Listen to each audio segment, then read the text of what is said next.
Hi guys, and welcome to another episode of Kabir Considers.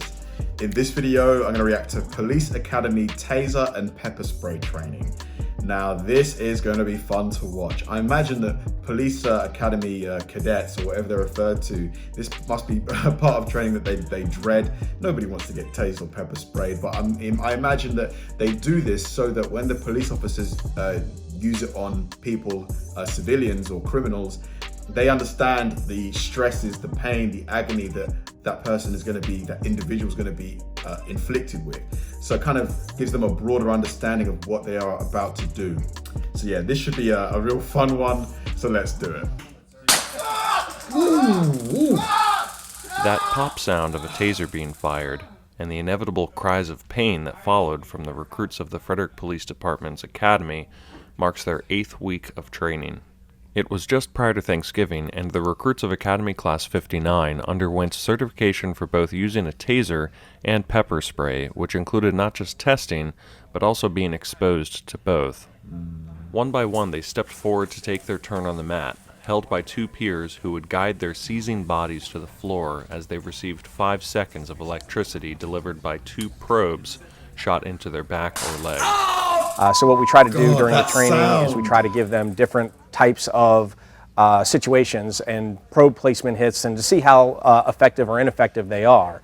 We do this before the actual classroom portion because what we don't want to have happen is the students be distracted during the classroom portion, worried about the actual exposure part of the day. So we get the exposures out of the way, and then we're going to sit down and then we're going to talk about it. We're going to talk about our general orders and the law and what's expected and required of them when they use this weapon system. It looks so uncomfortable, and the sound, that snapping sound. Officer Sanangelo says new case law elevated the taser to a higher level of force than it had been in previous years.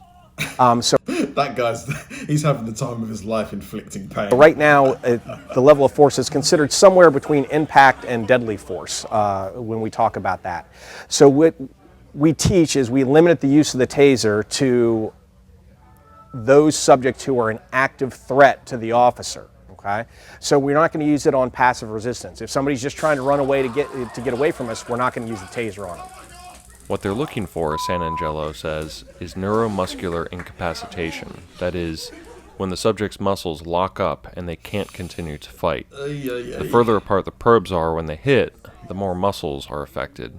The goal is not pain in and of itself. The goal is that neuromuscular incapacitation. The day after recruits got their turn experiencing the debilitating pain of a taser, all 5 seconds of it, It's crazy how the body just stiffens up, like... They lined up outside to experience a less crippling but longer-lasting type of pain.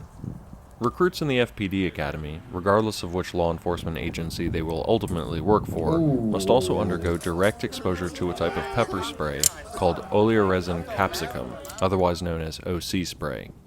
After Officer Dan Sullivan carefully sprays the agent across both eyes of a recruit and then forces them to open their eyes to be sure that they get the full effect, they are sent through an obstacle course while the OC spray takes full effect.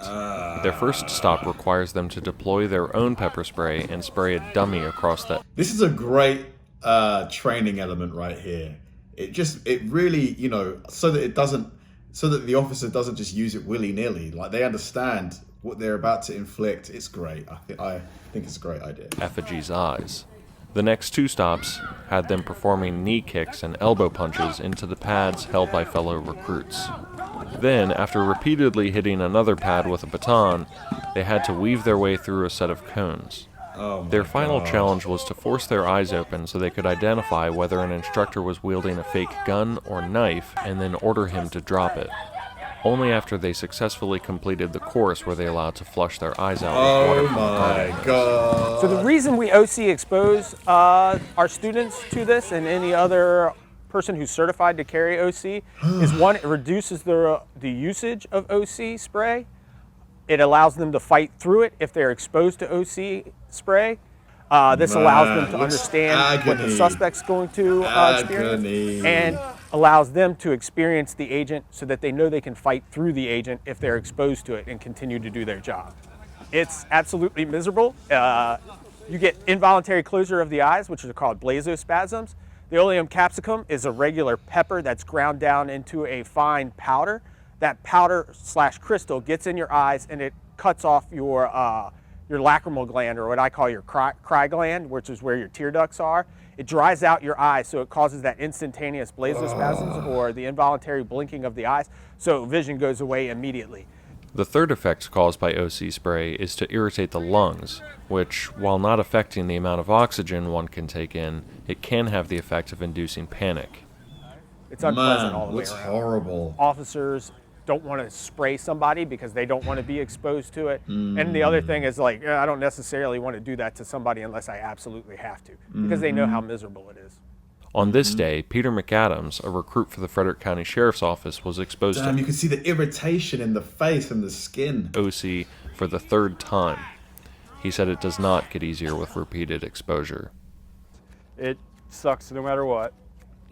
It feels Poor like my guy. face is on fire. Poor It guy. is one of the worst feelings I've ever had. Oh my gosh. Taser, I'd say, is actually a lot more painful, but the OC really like incapacitates you a long time because I'm still, it's been probably a half hour, and I'm still struggling to keep my eyes open. It makes everything really hard to do. Whole face is burning, whereas with the Taser, it's 5 seconds that really stink, but as soon as it's over, It's over. Yeah. Any day I'll take a Taser over OC. I agree, my man. That did not look fun at all. But like I mentioned in the video, I really, really think it's a great tactic, a great training that the officers go through. Because I imagine if not for this, in the absence of it, I think officers would use it a lot more nonchalantly. And it's clear that it's agonizing, it's immobilizing, it's very, very, very uncomfortable. So I think it's really, really great. I'm kind of curious. I kind of want to experience it for myself, but probably best if I don't. Thanks for watching, guys, and I'll see you in the next one.